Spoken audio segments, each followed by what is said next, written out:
Good morning, YouTube. Welcome back to the channel. It's a little hot for me to be fishing today, so I want to do a video on a new pellet smoker I just got, Traeger Pro 34 series. So I didn't get a video of assembly, but assembly was super easy. Basically, just bolt the legs on and add the handles and the vent stack. But first thing before we cook on it, we have to take all the stuff out of it. So let's get started on taking these grates out. First we'll take the wire rack out of the back.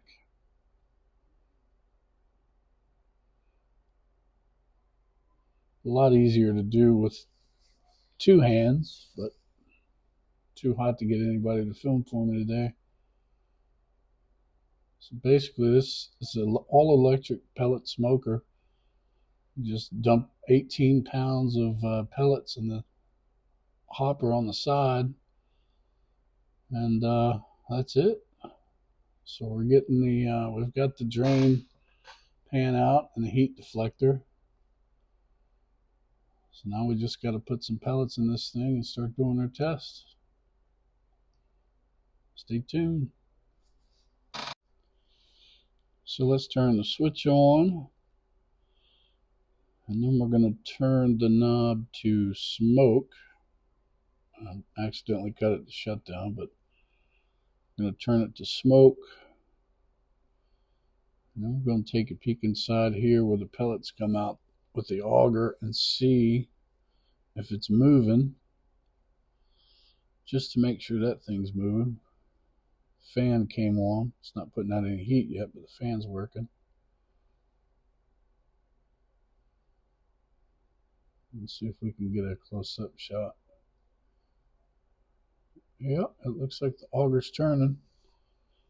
So we'll go, there's the hopper, 18 pounds of pellets. And if you look down in there, you can see that's turning. So obviously it was turning from the other end. But so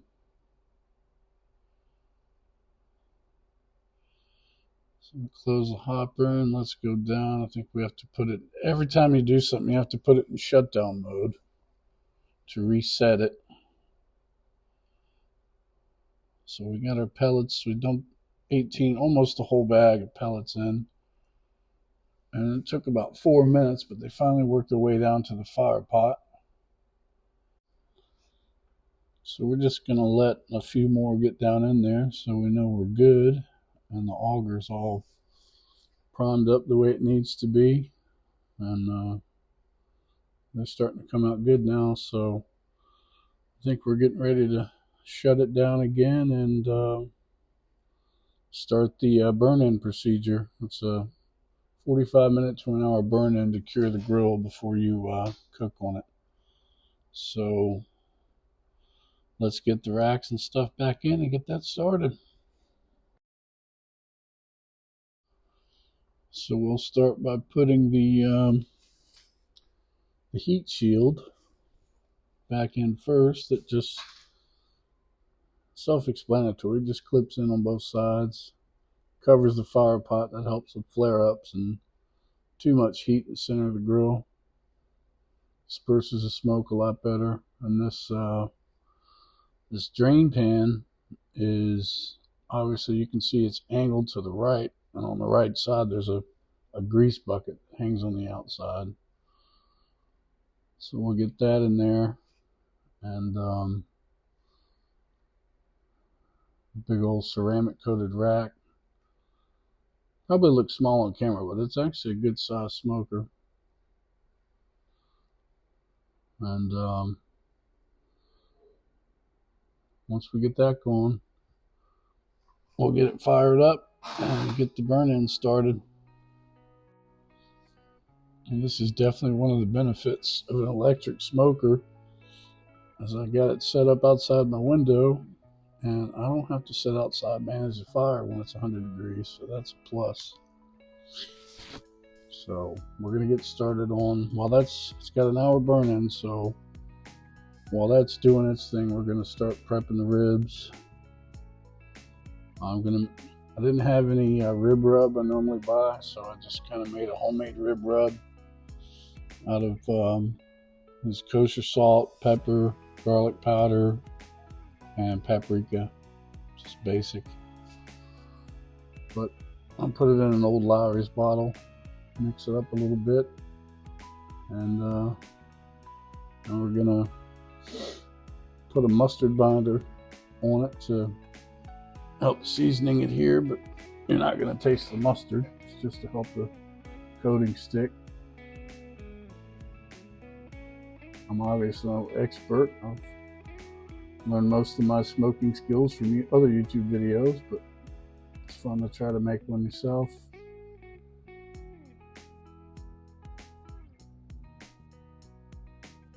So I'll do a light coating,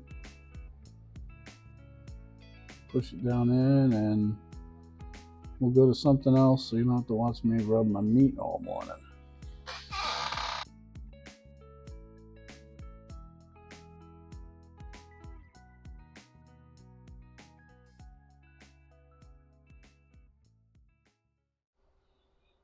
Alright guys, we've got both racks seasoned good. We're going to let them sit, sweat out, let the seasoning penetrate the meat for about 30 minutes. And after that, we'll put her on the smoker.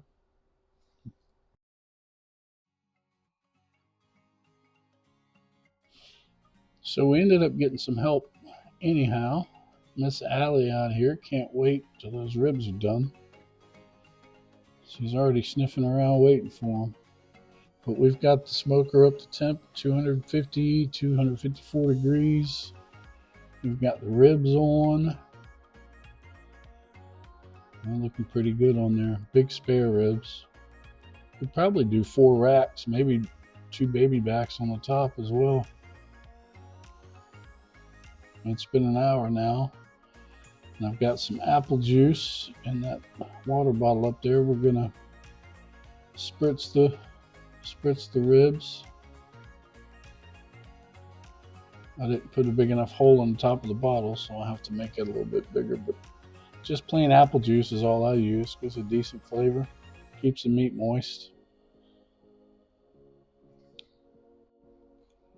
So we'll get these all spritzed up and leave them on the grill till they're ready to wrap. And when they're ready, we'll bring them in and wrap them up. So we got to an internal temperature of about 180, 185 between the thickest part of the ribs. So we're going to bring them in and we're going to wrap them up for the next part of the cook. Just going to lay down a little bit of melted butter on some Reynolds wrap. On top of that, we'll put some brown sugar. Probably should have used more of each, but it's been a while since I smoked ribs. And then everybody likes Sweet Baby Ray's here, so I'm just going to put some of that on there too.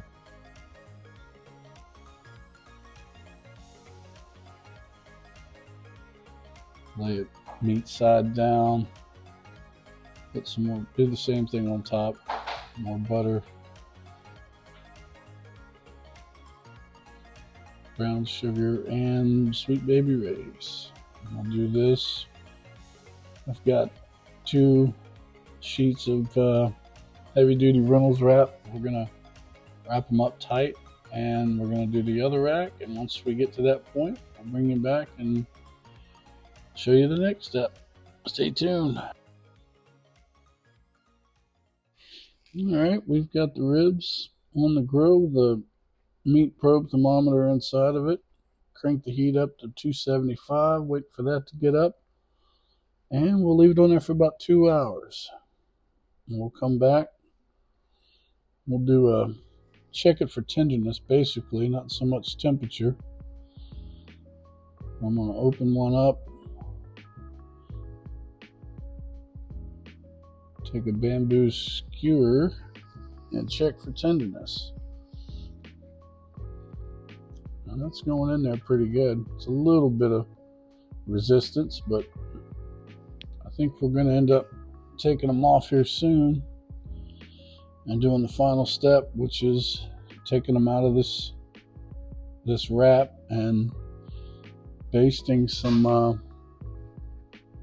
sauce on them. So they're definitely ready for the last step. So we're gonna take them out of this Reynolds wrap. We're gonna sauce them up real good, and we're gonna put them back on the smoker for about 30 to 40 minutes just to tack up that glaze that we're gonna put on it. And those bones are starting to pull back pretty good. So yes, he's done. We just got to get a little bit more tender.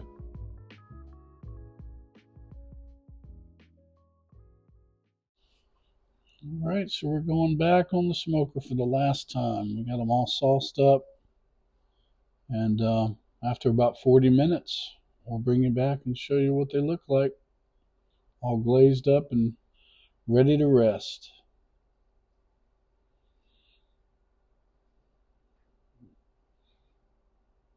And this total cook's been about 6 hours. So it's been a long day, but a fun day. And yeah, they're looking good. The sauce is all tacked up. So we're going to get these things off the smoker. We're going to shut the smoker down, put it in shutdown mode, let it cool off, and get these things inside to rest for about 30 minutes before we cut into them. And we'll be back.